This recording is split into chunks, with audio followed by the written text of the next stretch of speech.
Hello বন্ধুরা, দেখো ছোট্ট ছোট্ট ফ্লাওয়ার কেমন লাগছে দেখতে, কিউট না? বানানোও কিন্তু খুবই সহজ।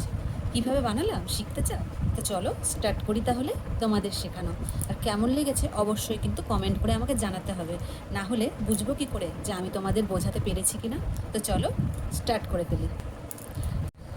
তো দেখো বন্ধুরা, প্রথমে একটা সুতো নিয়ে নিয়েছি, তোমাদের ইচ্ছা মতন কালার নিয়ে নেবে তোমরা, এবং ম্যাজিক সার্কেল করে সেখানে কিন্তু 3টে চেন তুলে নেব। প্রথমে চেন তুলে নেওয়ার পরে কিন্তু এখানে ট্রিপল ক্রোশিয়া হবে।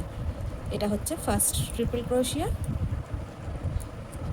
তারপরে হবে সেকেন্ড ট্রিপল ক্রোশিয়া, এবং তারপরে হবে কিন্তু থার্ড ট্রিপল ক্রোশিয়া, এবং তারপরে লাস্টে হবে 3টে চেন। 3টে চেন হয়ে যাওয়ার পরে কিন্তু এটা এখানেই জয়েন হয়ে যাবে স্লিপ নট করে।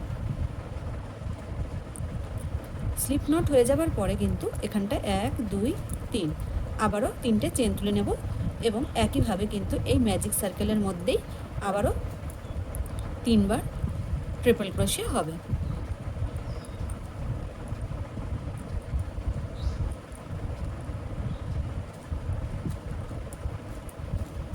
তো দেখো 3টে কিন্তু ট্রিপল ক্রোশিয়া করে ফেলেছি। এরপরে 3টে চেন নিয়ে নেব, এবং এই ম্যাজিক সার্কেলের ভিতরে আবারও স্লিপ নট করে আমরা জয়েন করে দেব। তো একইভাবে কিন্তু দেখো আরও একটা পাপড়ি তৈরি হয়ে গেল।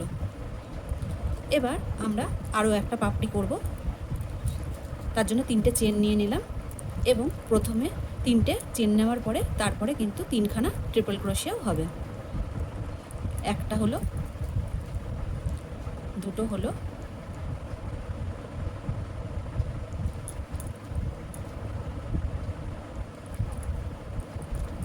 এরপরে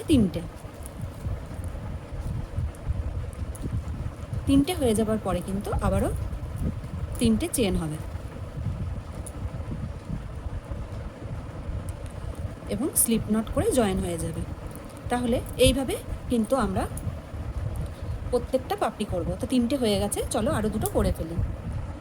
তো দেখো বন্ধুরা, 5টা কিন্তু পাপড়ি কমপ্লিট, এবং এখানটায় কিন্তু এখন শুধু স্লিপ নট করে দিলেই হয়ে যাবে।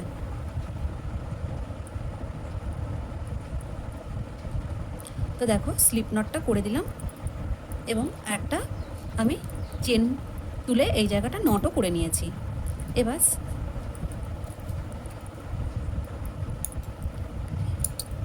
এবার এটাকে কেটে দিলাম। তো দেখো কি সুন্দর রেডি হয়ে গেল পাপড়িটা। স্লিপ নটটাকে আরেকটু চেপে দিতে হবে ভালো করে, আর ম্যাজিক সার্কেলটাকেও চেপে দিতে হবে। তো দেখো কত ইজিভাবে কত সুন্দর একটা কিউট ফ্লাওয়ার তৈরি হয়ে গেল কত কম সময়ের মধ্যে।